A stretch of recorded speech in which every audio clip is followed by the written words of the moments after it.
નમસ્કાર. અત્યારે અમે માઉન્ટ તિતલીસના ડાઉનટાઉન એરિયામાં છે અને તમે જુઓ કેટલું બ્યુટીફુલ એરિયા છે.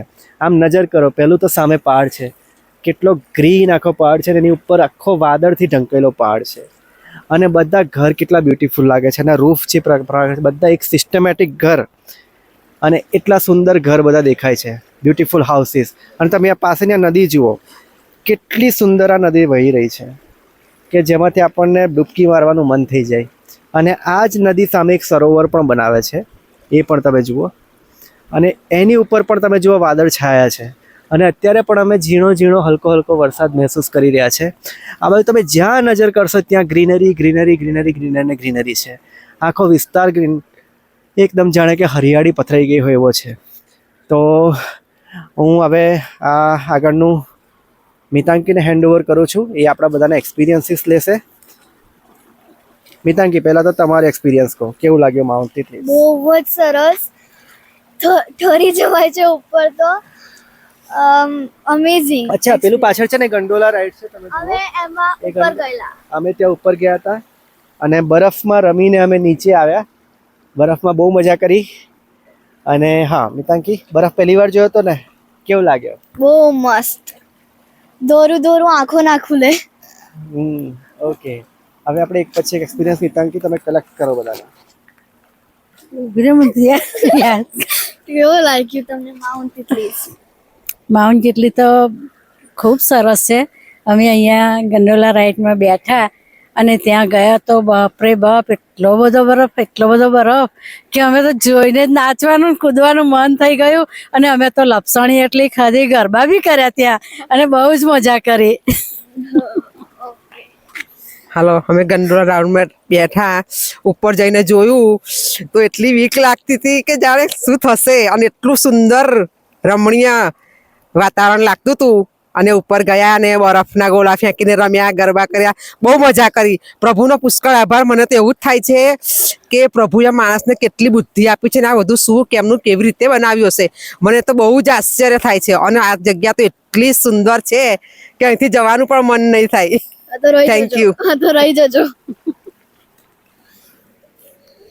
અમે અહીંયા ગાડી જે આવ્યા આ સ્થળ ઉપર, અને આ સ્થળનો જે દેખાવ તમે જોવો છો, ચારે બાજુ લીલોતરી, હરિયાળી હરિયાળી હરિયાળી, કે કુદરતી નજારો જે પ્રભુ ઈસુએ કેટલી સુંદર જે દુનિયાની રચના કરી અને એની અંદર જે એણે પહાડ, નદી અને એ જે બનાવ્યું છે એ બધું અહીંયા આગળ નિહાળી શકીએ છીએ. છેક ઉપર પર્વત ઉપર પણ જઈને આવ્યા. બરફ પણ ત્યાં એટલો બધો હતો સુંદર. અને અમે રાઈઝમાં બેસીને ગયા. અત્યારે નીચે ઉતર્યા છે. આ બાજુમાં નદી પણ ખળખળ વહે છે અને ચારે બાજુ સુંદર પર્વત છે. અને હરિયાળી તો તમે જુઓ, એટલી બધી હરિયાળી ચારે બાજુ દેખાય છે કે જાણે ધરતી માતાએ લીલી સાડી પહેરી હોય એવું અમૂલ્ય દ્રશ્ય અહીંયા આગળ ચારે બાજુ નજરે પડે છે. તો અમે પુષ્કળ ઈશ્વર પિતાનો પણ આભાર માનીએ છીએ કે આવા રમણીય સ્થળે અમને લાવ્યા. હલો, બહુ અદ્ભુત નજારો. અહીંયાથી 10,000 ફૂટ ઊંચાઈ પર અમે રોપવે દ્વારા પહોંચ્યા પ્રથમ સ્થાન પર, અને ત્યાંથી બીજા સ્થાનથી એ પણ એક મોટી રોપવે હતી અને ત્યાં પહોંચ્યા 10,000 ફૂટ ઉપર. ચારે બાજુ માત્ર ને માત્ર બરફ.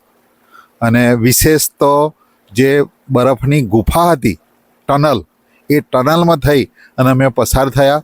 અને એક અદ્ભુત અનુભવ, જે મારી 59 વર્ષની ઉંમરમાં મેં પહેલીવાર આ રીતે પર્વત ઉપરનો બરફ જોયો. બહુ જ આશ્ચર્ય સાથે બહુ આનંદ થયો. બરફની સાથે રમત પણ એટલી કરી. બરફ અને વરસાદ પણ બરફનો ચાલુ હતો. એ પણ એક જીવનનો એક મોટો લાવો. બરફ તો જોવાનો મળે, પણ જે બરફ પડે અને એની અંદર આનંદ કરવો, એ જીવનનો એક મોટો અનુભવ અમે અનુભવ કર્યો. અને બીજું કે જ્યારે ઉપર ગયા ત્યારે સ્વર્ગનો અનુભવ થયો. અને એટલે જ પછી વળતી વખતે અમે ત્યાં બરફની અંદર જ ઈશ્વર પિતાનો આભાર માન્યો, પ્રાર્થના કરી કે પ્રભુ, આ અદ્ભુત દુનિયા જોવા માટે છેક 7,000 કિલોમીટર દૂર તું અમને અહીંયા લઈ આવ્યો. એટલે પ્રભુનો આભાર માન્યો, પ્રભુને પ્રાર્થના કરી કે